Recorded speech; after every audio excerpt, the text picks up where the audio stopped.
Hey everyone, it's Kim. Welcome to episode 13. And this one is called You Can't Build a Strong Home on a Weak Foundation. So, I have been recording and working all day on a Sunday today because I am leaving town this week. And I'll tell you why a little bit later in the video. But I wanted to just start out with this concept because this is so true. You have to have a solid foundation if you're going to have a strong and beautiful home. And in fact, your foundation is so important that you really have to spend time with your geologist, your architect, and your structural engineer to plan the right type of foundation for your home. And you're going to want to have professionals on your team that have deep experience with this and make sure that they are focused on getting your foundation built correctly. And at the end of this video, I'm going to give you a 10-point checklist to get you off on the right footing. And I just love these construction puns, so stay with me until the end for that. But in the meantime, I'm going to share a secret with you. There are massive problems with foundations throughout the industry, projects of all sizes all over the country. And I say this with confidence because our construction business right now is being overwhelmed with calls for help on construction defects that have to do with foundation problems. So I want you to get this right. And I've said this before, but the thing I love most about this industry is that every day is totally different. And every day I am being challenged and stretched in my learning. And that's why this week I'm going to be spending time at one of my favorite trade shows of all time. And it's called World of Concrete in Las Vegas. So that's what I was alluding to.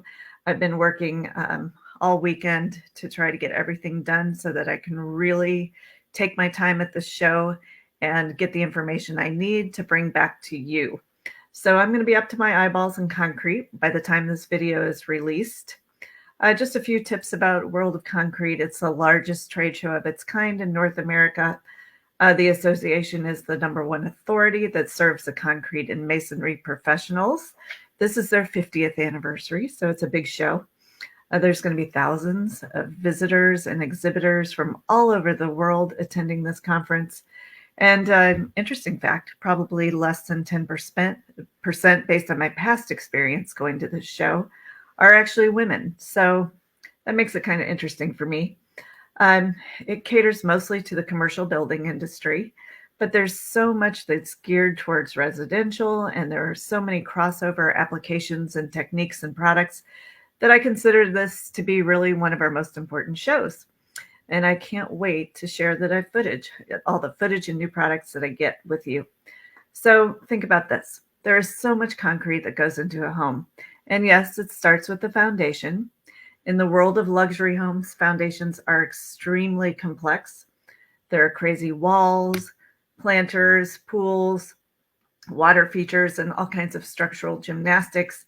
And many of these homes have caissons to support their structures.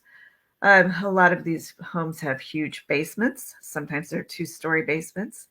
They have huge open spanses.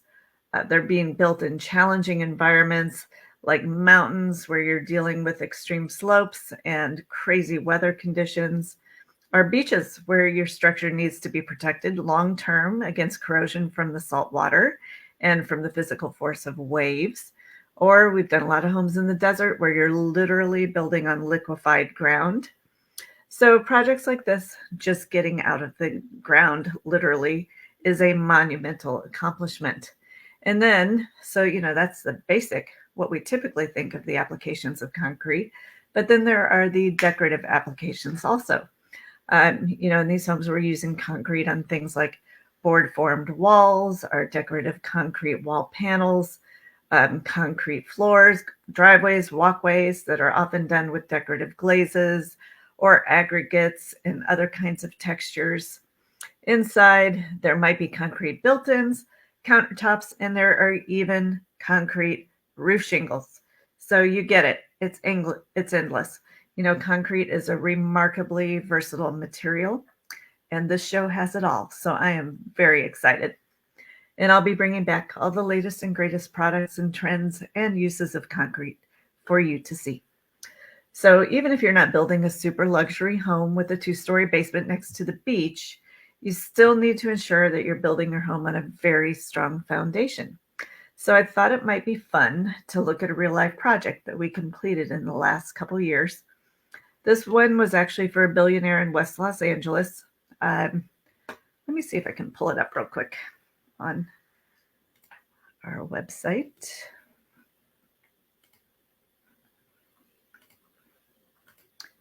Okay, hopefully you can see my screen. These are the project concepts. Let's get down to the construction site. Okay, so these pictures, I'll just go through some of these.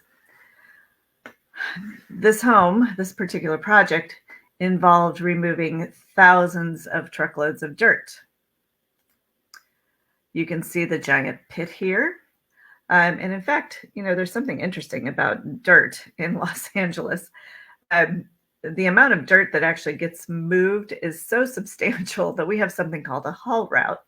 And a haul route is a city-approved route to remove the dirt from the hills as quickly as possible and with as little disruption as possible to neighbors and traffic. And this all has to be done at a specific time and date. So it's very complicated. And to get the permits for your project, your haul route has to be approved. So sometimes this can add up to a year on your project timeline. So let me show you some pictures from this project. This was a 13,000 square foot house. This kind of shows you a panoramic view of the site. You can see this is the neighbor adjacent. This is a neighbor across the street. But anyway, we had to dig out this just enormous pile of dirt. These are giant beams that are going to be inside. All right, now you can see a wall. When you dig a pit like this, you have to put up temporary shoring. It gets very complicated. Some of these temporary shoring walls were over 60 feet high. Pouring the slab was a huge deal in this. You can see some of the temporary structures that were going in. We were digging the trenches for the footings here and starting to form the basically the footing walls.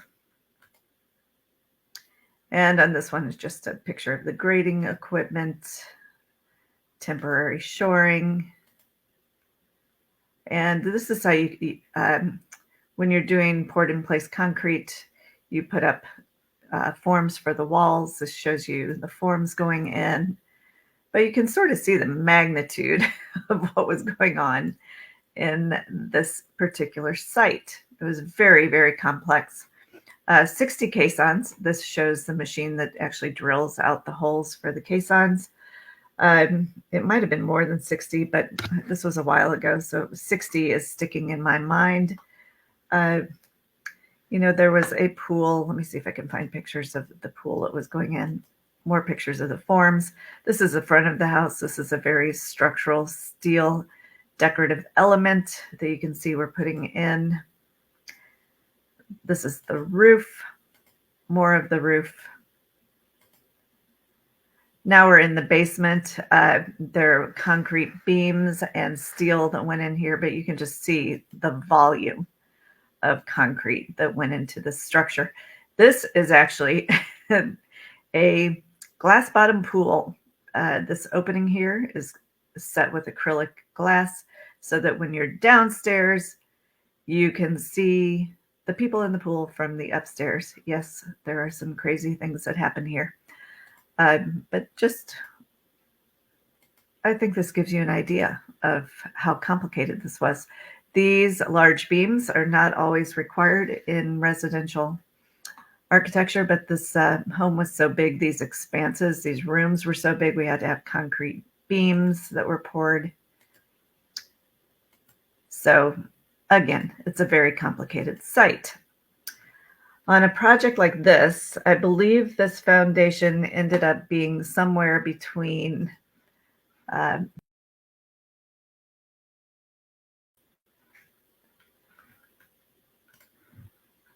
okay. So this foundation was somewhere between $2.5 to $3 million.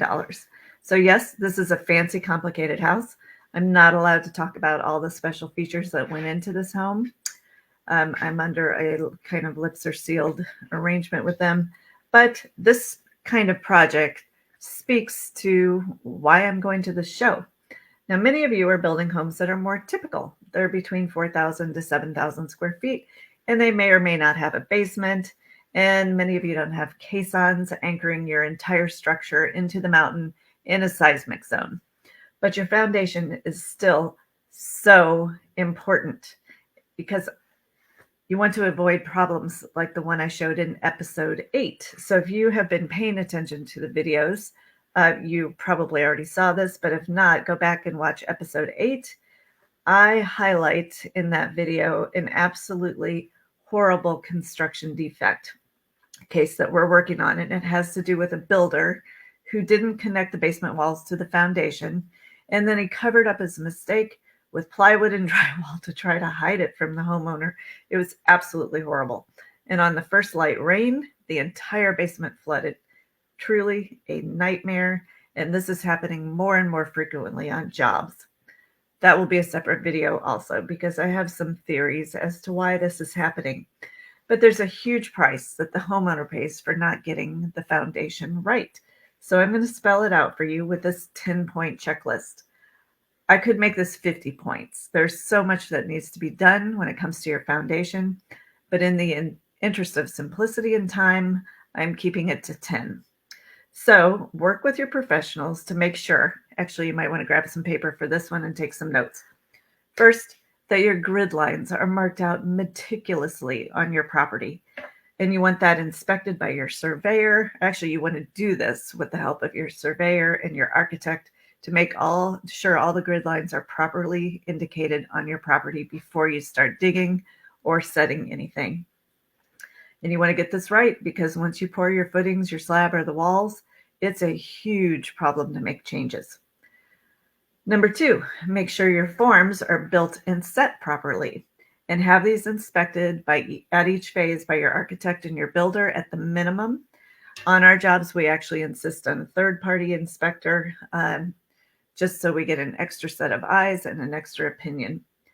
Number 3, you want to check all your levels, horizontally and vertically. If things aren't straight and level, make your contractor fix it. Don't move on until it's fixed. Number 4, that you have the right type of concrete mixture for your project. The mixture needs to work for your structural specifications, as well as your soil conditions, and even the weather when it's being poured. That can affect the type of the concrete mixture that you use. Number 5, if you're under the water table or the freeze line, there are certain parameters that must be met. So make sure that you work through all those details with your architect and your builder. All right, number 6, the rebar that you use is right for your job. And if you're under the water table near the ocean, or if you're doing a pool or a water feature, consider using fiberglass coated rebar and possibly additional concrete additives that help with waterproofing. Number 7, the same goes for your caissons.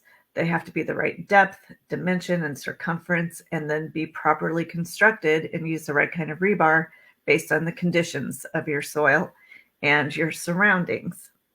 And they must be poured in one monolithic pour. So I'll explain that in a little bit later.